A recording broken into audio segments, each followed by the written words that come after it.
Jail हमारे लिए भूषण है। एक क्रांतिकारी के लिए जेल भूषण होती है। हम लोगों को जेल का कोई डर नहीं, अंदर ठीक ठाक इंतजाम होता है। आप भी कभी जेल जाओ तो चिंता मत करना। अगर भगत सिंह इतने दिन जेल रह सकते हैं, मनीष सिसोदिया 9 महीने जेल रह सकता है, सतिंदर जैन 1 साल जेल रह सकता है, तो मेरे को जेल जाने का फर्क नहीं पड़ता। लेकिन हमारे सामने प्रश्न है और हमें सत्ता का लालच नहीं है। 49 दिन के बाद इस्तीफा दिया था। कोई अपनी चौकीदार की नौकरी से इस्तीफा नहीं देता। किसी ने मेरे से इस्तीफा मांगा नहीं था 49 दिन के बाद। मुझे लगता है दुनिया का पहला मुख्यमंत्री हूं जिसने अपनी मर्जी से 49 दिन के बाद इस्तीफा दे दिया था। इस्तीफा मैं अपने जूते की नोक पे लेके चलता हूं। मेरे को कोई मुख्यमंत्री की कुर्सी का लालच नहीं है। लेकिन हमें यह देखना है इनका ये जो षड्यंत्र है, इस षड्यंत्र के अंदर अपने को नहीं फंसना। और अब आप लोगों की जिम्मेदारी लगा रहा हूं मैं। दिल्ली की जनता ने हमें बहुत प्यार दिया है। हम दिल्ली की जनता की मर्जी के बिना कुछ नहीं करेंगे। जो दिल्ली की जनता कहेगी हम वही करेंगे, है कि नहीं है? तो अब आप लोगों को दिल्ली में घर घर जाना है। घर घर जाके जनता से पूछना है क्या करना चाहिए। नुक्कड़ सभा करनी है। जैसे आपको याद है जब सबसे पहले हमारी सरकार बनी थी 28 सीट आई थी। हमें कांग्रेस से समर्थन लेना है कि नहीं लेना, हमने जनता से पूछा था। जनता ने कहा ले लो, हमने ले लिया। अभी ये भी एक वैसा ही, हम दोराहे के ऊपर खड़े हैं, पार्टी दोराहे के ऊपर खड़ी है।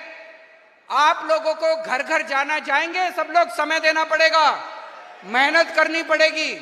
अगले 10 से 15 दिन के अंदर हमें पूरी दिल्ली छान मारनी है, घर घर में जाना है। यही लोकसभा के चुनाव का प्रचार है। एक एक घर में जाके इनकी बीजेपी की और नरेंद्र मोदी की पोल खोलनी है। आपको एक एक घर में जाके नुक्कड़ सभाएं करनी है, उनके अंदर इनकी पोल खोलनी है। मैं जेल के अंदर रहूं या जेल के बाहर रहूं, इस बार दिल्ली की एक भी सीट लोकसभा, सब लोग दुनिया की सबसे तेजी से बढ़ती हुई पार्टी का हिस्सा हैं।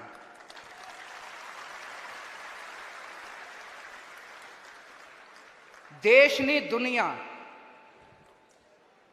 पूरी दुनिया में आज तक कोई ऐसी पार्टी नहीं हुई जिसने इतनी तेजी से तरक्की करी हो, इतनी तेजी से तरक्की करी हो।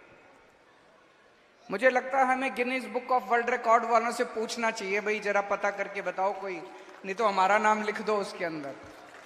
एक एमएलए बनने के लिए, एक काउंसलर बनने के लिए लोगों की जिंदगी बीत जाती है, चप्पलें घिस जाती है, जूते घिस जाते हैं, कि नहीं है?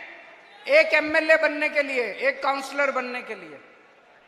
और ये एक पार्टी, छोटी सी पार्टी 10 साल पहले बनी थी। पहले दिल्ली में सरकार बन गई भारी बहुमत से, फिर पंजाब में सरकार बन गई भारी बहुमत से, 117 में से 92 सीट। फिर गुजरात में इनके गढ़ के अंदर जाके 14% वोट लेके आए, 5 एमएलए बना के लेके आए हैं। बहुत तेजी से आम आदमी पार्टी बढ़ रही है। तो जाहिर तौर पे आपके खिलाफ बड़े बड़े षड्यंत्र रचे जाएंगे। इन लोगों को यह लगने लग गया, मोदी जी को, बीजेपी को अब ये साफ हो गया, तो अब इनको ये तो पक्का हो गया भाई दिल्ली में आम आदमी पार्टी से जीत नहीं सकते। ये पक्का है, दिल्ली में ये कुछ भी कर लें, कुछ भी कर लें, दिल्ली में आम आदमी पार्टी से ये जीत नहीं सकते। तो अब इन्होंने एक षड्यंत्र रचाया है, शराब घोटाला। मैं आपसे पूछना चाहता हूं, शराब घोटाला दिल्ली में हो रहा है, गुजरात में हो रहा है। गुजरात में कितने लोग मर गए जहरीली शराब पी के? रोज सुनने में आता है 100 लोग मर गए, 50 लोग मर गए, 150 लोग। घोटाला तो वहां हो रहा है, यहां कौन सा घोटाला हो रहा है? कह रहे शराब घोटाला हो गया, शराब घोटाला हो गया। अभी अखबारों में पढ़ रहा था हरियाणा में इतना बड़ा शराब घोटाला हो गया, दिल्ली में कौन सा शराब घोटाला हो गया? अभी जब सुप्रीम कोर्ट में सुनवाई हुई शराब घोटाले की, जज बार बार पूछ रहा है सीबीआई वालों से, एक तो सबूत दे दो, एक तो सबूत दे दो। कोई सबूत नहीं सीबीआई के पास, कोई सबूत नहीं ईडी के पास। जज बार बार कह रहा है 2 मिनट नहीं टिकेगा तुम्हारा केस। ये शराब घोटाला है